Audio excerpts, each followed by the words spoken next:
Hello everyone, my name is Josh, and this is the Skype for Business recap. It is another week. Time to bring you some new content from the previous week. I know it wasn't very long since the last show, and that's because I got that one out quite late. But here we are, Friday, and we're trying to get this done. There were a few cool new topics that I wanted to touch on. If any of you hang out on Twitter and check out the S4B hashtag at all and watch what's going on, then you'll notice, like I mentioned last week, there are a lot of user groups starting to kick off. Lots happening there. A lot of local user groups. People are getting ready to launch in the next week or two here. So look out for those, especially if you are a regular attendee and are wondering when your next group is, or if you're looking to kind of get hooked into a new group. You're wondering what that's all about and what benefits you get from getting together with some of your peers and hearing about Skype for Business content and getting free food and possibly winning a door prize or things like that. Yeah, there's some benefits to be had. So if you're not yet involved in a group, we hope that you will connect with one in the coming weeks here. All right, along those lines, I'm going to switch over to my infinity screen here, potentially. No.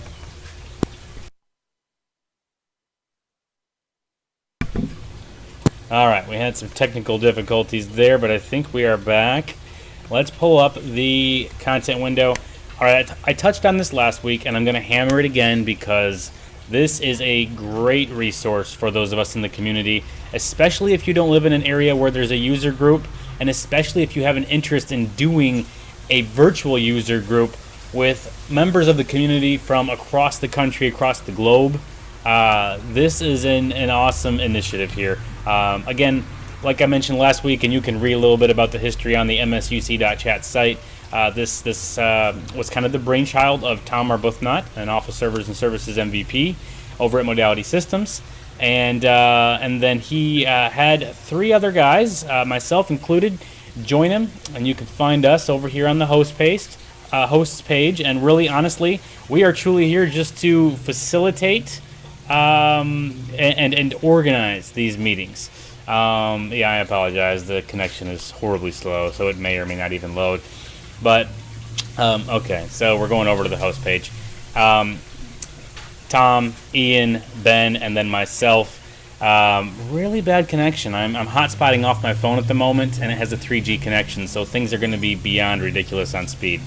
But at any rate, the four of us are really just here to help make sure these things happen every month, to round up all the people that are interested, get you to the website, signing up here so that you get the Skype for Business invite, and we really want to see people getting together. And if you can, audio and video is great. Otherwise, you're welcome to participate just via chat.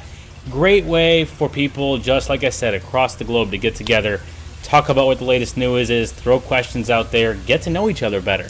It's a great platform, and as this last screen shows you over here, we have set the date for Friday the 27th of January. That will be the next MSUC.Chat, okay? And with these links here, you can find your local event time here. How handy, right? And if you want to join, just sign up at this page here. It's just going to need your name and an email address, and it's going to send you the invite so that you can jump into the Skype for Business meeting on Friday the 27th, okay? Again, lots of people do audio video, some just do audio, others are only on IM. It's a great way for everybody to get together in whatever way they can and really just start getting to know each other and get questions answered, okay? Hope to see you guys there and at the other local groups happening across the country, across the globe as well. Moving on, I'm excited about this. I got really excited when I saw this today. Amir Kaleem, everybody should pretty much know him in the Skype for Business realm over at Microsoft. He has put out a little tweet today that had a link to this page, and I got very excited when I saw this. What are PSTN Calling Dial Plans? As you can see, we jump down to Tenant Dial Plan Scopes. For those of you that are getting a little bit excited about what this may mean, I must say I haven't tested it and played with it yet, though I will be doing that very soon. But I believe our ability to start customizing dial plans, and maybe even extension dialing, this could be upon us now. I'm very excited for what this means here. looking at this, it breaks down tenant dial plan scopes. All right, we've got we have, let's see, they give us this brief little following is the inheritance model of dial plans in Skype for Business Online. So we are talking about dial plans in Skype for Business Online, not on-prem. We see we've got service country. Okay, so that is a dial plan that is scoped to the country, the location that the user is set to. Then we've got a global dial plan set at the tenant level. Okay, so that's for your tenant. And then we've got a tenant user. This is a specific dial plan that can be assigned to the user in a Skype for Business Online tenant. This right below the little graphic here is a breakdown of how a user would inherit the appropriate dial plans. Then we have planning for tenant dial plans. Okay, various steps to doing that, determining what your needs are, determining whether a tenant global or tenant user scope dial plans are needed or both. Identify valid number patterns for each required dial plan, and then develop an organization-wide scheme for naming dial plans. Okay, now creating your new tenant dial plan. Yes, creating it, not just taking what is given to you by default. You have to create a name and a simple name for the dial plan. Put a description in there. Do you want an external access prefix? This is all stuff that you should be familiar with on-prem dial plans. Normalization rules. Determining the required normalization rules, creating normalization rules. Of course, there are handy links to these things. As we can see here, we have a link to the .NET Framework regular expressions for normalization rules, then a link to creating and managing dial plans in Skype for Business Online. Then we've got sample normalization rules, and look at this. 4-digit extension, 5-digit extension, 7-digit calling Redmond. These are all examples, little templates for us to do, but it gives us the patterns, the translation, the example, a description of what it is, and these are for setting up dial plans in Skype for Business Online. So if you are not yet excited about this, then clearly you do not work with customers who have had a desire to start customizing their dial plans in Office 365 to use extension dialing in Office 365. Again, I don't know quite all the ramifications yet. I don't know when this article was put out here. There's not a date that I can see on it, and there's a lot to figure out still. I am going to be diving deeper into this, hopefully getting a blog post out soon, and doing a lot of my own learning, and I'll be sure to share that in a follow-up segment on another Skype for Business recap. But this excites me. The fact that there is documentation out there for extension dialing and Skype for Business Online dial plans, that's huge. I'm very excited to see this, and I hope the rest of you are as well. Very good stuff, Amir. Thanks for sharing. I actually saw it because Randy Wintle shared it as well, so thanks for sharing it, guys. Next up, consult transfer button in Skype for Business. I didn't realize how big of a deal this consult transfer button was to so many people. Tom Arbuthnot, again, talked about him with MSUC.Chat. He runs the Tom Talks blog, and he put this post out there. He does a very good job defining what the Office 2016 click-to-run channels are all about, and that the Insider Fast channel is the earliest public channel that you can get your hands on, okay? And that means that anything coming out of that channel, any builds that you get out of that channel, they're unsupported, features might not work, features might come and go, okay? You might see something that won't actually ever make it to production, and they're subject to change. So it's not generally available by a long ways. It is the earliest possible release of a product for people who really want to kick the tires and are open to having pieces of their client possibly not work at times. On the Insider Fast, Tom points out that his colleague, Rick Evelay, noticed that there was the consult transfer button, and we can see it right up here on this screenshot. Okay, what does this mean for those of you not familiar with it? When you hit consult transfer, you can choose a Skype for Business user, or you can put a phone number into the window that pops up. Okay, then you're going to say consult. When you do this for a user that is homed in Skype for Business, a IM window pops up. Okay, we get an IM window here. Now, the behavior here is you can escalate to a call and then hit transfer.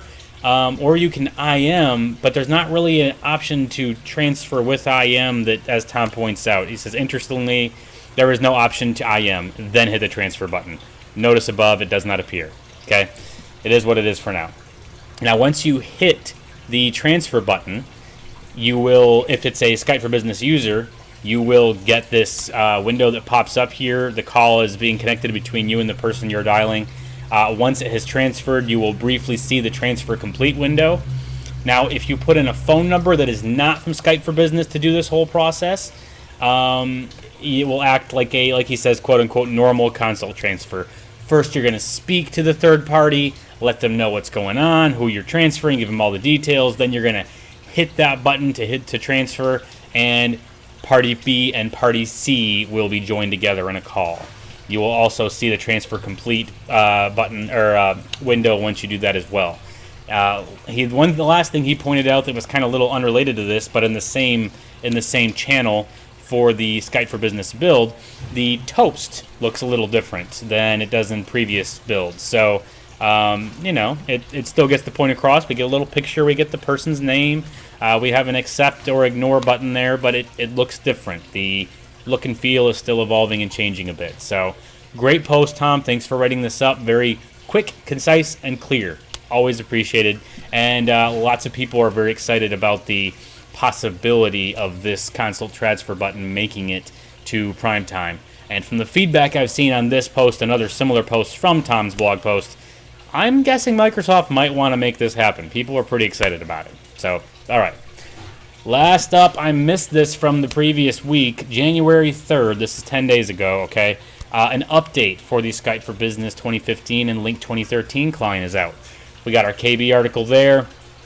We get the version number that this update will bring. The update also includes the new Skype for Business client, and that's what the update version will be. You're going to get the update, and then you have 32-bit, 64-bit here, instructions on how to install the update, and then a number of issues that are addressed. I'm not going to go through them all. There's quite a few of them here, but it seems like to some people there would be a few annoying or pesky things that have been raised as issues in different organizations. So be sure to go to this link in the video description, check out the issues that are fixed with this client, and see if it might be worth it for you to get this update deployed to clients in your organization. Just might help you out with some of those headaches and trouble tickets that you just keep seeing in your inbox over and over and over again. And that's what I've got for today. So let's hop back over to our Infinity screen, hop back up to the window. Sorry about the lighting. I don't have any good lights outside here. I decided to step out of the echoey house that we're trying to sell and into the backyard and give it a shout out here, hoping that the little water pool fountain isn't too noisy and neighbory noises aren't too distracting. But I know it's a temporary situation. And again, temporary. Still don't have the hat. Greg Sheridan said he was going to be starting a Kickstarter campaign to reunite me with the hat.